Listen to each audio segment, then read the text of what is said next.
프로그램 구성의 원칙 알기입니다. 프로그램 구성의 원칙은 어떻습니까? 이론에 기반을 둔 활동에 창의성의 날개를 달아준다면 더할 나위 없이 좋은 활동이 됩니다. 그러나 이러한 활동에서도 어떤 활동을 먼저 하고 나중에 할 것인지, 주요 주제를 다루는 활동을 어느 정도 반복할 것인지 등 프로그램 구성에 대한 고민을 하게 됩니다. 프로그램 활동의 구성 원리를 소개하면 다음과 같습니다.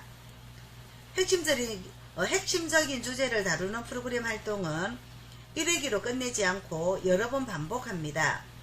장애 아동에 대한 인식 개선 교육이 중요한 주제라면 장애의 종류와 장애에 대한 이해의 강의식 교육, 체험식 교육, 동영상 교육 등으로 동일한 주제를 다양한 활동 방법으로 구성을 하여서 효과성을 극대화하기 위한 노력을 하여야 합니다.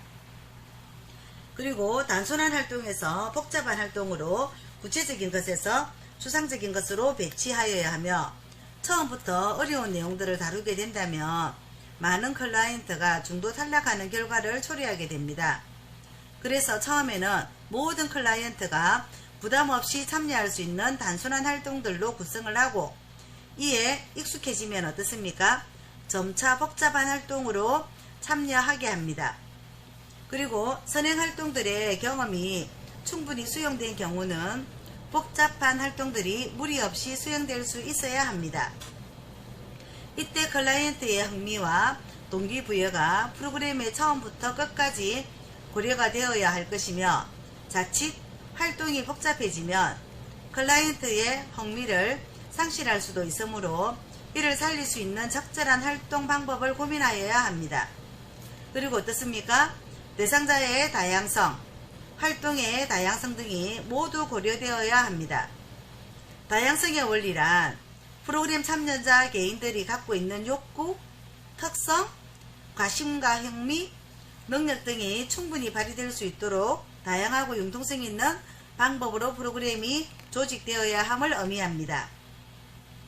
집단 프로그램의 경우에도 집단 활동의 목표 달성을 위해서 공동의 노력과 활동도 중요하지만 집단 구성원 개개인의 특성과 요구를 반영하는 다양한 프로그램 내용이 중요합니다. 그리고 어떻습니까? 프로그램 내용들에 대해서 균형이 유지가 되어야 합니다. 목표를 달성하기 위한 활동으로 내용적인 면만이 아니라 양적, 질적 측면에서 균형을 갖추어야 하며 지나치게 하나의 목표에 치중되지 않게 조화를 이루어야 합니다. 예를 들어서 따돌림 피해 학생들의 학교생활 적응을 위해서 자존감 향상, 또래관계 향상, 교사관계 회복 등이 중요한 목표인데 자존감 향상과 또래관계 향상 비중이 80에서 90%를 차지하고 교사관계 관련 프로그램을 적게 배당한다면 목표를 달성하기에는 적절하지 않을 거다라고 하였습니다. 그래서 제가 여기서 스님들께 우리가 브레인스토밍과 브레인라이팅에 대해서 회의하는 기법에 대해서 간단하게 조금 더 제가 팁을 드리고자 합니다. 퍼실리데이터가 되기 위해서 기본적으로 적절한 질문을 통하여 참여자가 스스로 문제를 해결하도록 돕는 어떤 그런 역할을 잘 해내셔야 될 것 같습니다. 그리고 참여하는 참여자가 표현하는 언어와 비언어적인 표현을 어떻습니까? 빠짐없이 잘 파악을 하여서 참여자가 바라는 것을 이룰 수 있도록 돕는 것이 중요합니다. 그리고 세 번째, 참여자가 실정을 내거나 지루해하지 않도록 끝까지 흥미있게 회의에 참여하도록 다양한 방법을 구사하셔야 합니다. 제가 간혹 선생님들과 이렇게 비대면 수업을 하면서도 음악이나 이렇게 또 제가 라이브 톡으로 수업을 할 때 제휴활동을 넣는 그런 것들도 어떻게 보면 세 번째에 해당이 되겠습니다. 그리고 참여자가 표현한 내용과 다루고 있는 이슈와 데이터를 가능한 한 빠짐없이 기록하여 합의 과정이 원활하도록 지원합니다. 그래서 질문을 하고 경청하고 활력 유지하고 기록하면서 다시 질문해서 개방형 질문과 폐쇄형 질문을 적절히 사용하여 참가자의 참여를 유도하는 것이 퍼실리테이터의 역할입니다. 그리고 경청입니다. 경청은 질문으로 인해서 대답하는 그 참여자들의 답변을 어떻습니까? 되묻는 질문을 하여서 그 사람에게 다시 한번 확인하고, 또 세 번째 활력 유지하기입니다. 지루해지지 않도록 적절한 스팟으로 흥미롭게 진행하며 기록을 또 잘해야 되죠. 그래서 브레인스토밍을 할 때 우리가 서기를 정한다고 했었는데 기록하게 한다.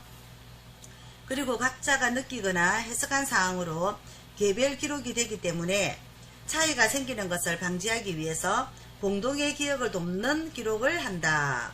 그래서 공동의 기록을 통해서 공유되는 것을 집단 기억이라고도 합니다.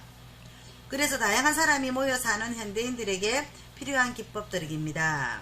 첫 번째, 퍼실리테이션은 1대1의 어떤 회의가 아니라 5명 이상의 그룹을 대상으로 하며, 두 번째, 다양한 사람들이 모여서 자유로운 의사소통을 할 수 있어야 됩니다. 그리고 세 번째, 토론을 통해서 합의에 의한 의사결정이어야 하며, 네 번째, 중립적으로 진행이 되어야 됩니다. 그래서 즉 내용에 대해서는 관여하지 않으며 단 프로세스는 관장을 하면서 중립을 지킨다. 전체적인 어떤 의뢰자가 주제를 하나 주시게 되면 그 주제에 맞춰서 프로세스는 지키되 그 의뢰자에게만 필요한 내용을 이끌어가기 위해서 우리가 노력하면 안 된다, 그 얘기입니다. 그래서 중립을 지키면서 회의를 진행하고 좋은 의도로, 좋은 과정으로, 좋은 결과로 구성되어야 하지만 만약 좋은 결과가 나오지 않을 때도 있답니다. 그랬을 때 한 번 더 퍼실리테이터 회의를 함으로써 어떻다? 또 어떤 그들만의 좋은 의견을 모을 수 있는 시간들을 이제 가지는 것이 중요합니다. 그래서 이제는 1대1에, 예전에는 가정을 이끌어가면서 아내라면 남편에게 맞는 어떤 프로그램, 아니면 아들과 딸에게 맞는 프로그램을 기획하셔서 지금까지 생활해 오셨을 겁니다. 그런데 이제는 어떻습니까? 이제 나에게 수요자가 바뀌었습니다. 한 가정 안에서 가정을 이끌어가는 어떤 소집단의 기획자였다면 이제는 복지관, 경로당, 아니면 학교, 다양한 대상들을 대상으로 다양한 또 어떤 주제를 가지고 프로그램을 기획을 하셔야 되기 때문에 퍼실리테이터에 대해서 조금 깊이 공부를 하셔서 다양한 어떤 활동의 기획을 해보시는 그런 기회를 한번 접해보시면 좋을 것 같습니다.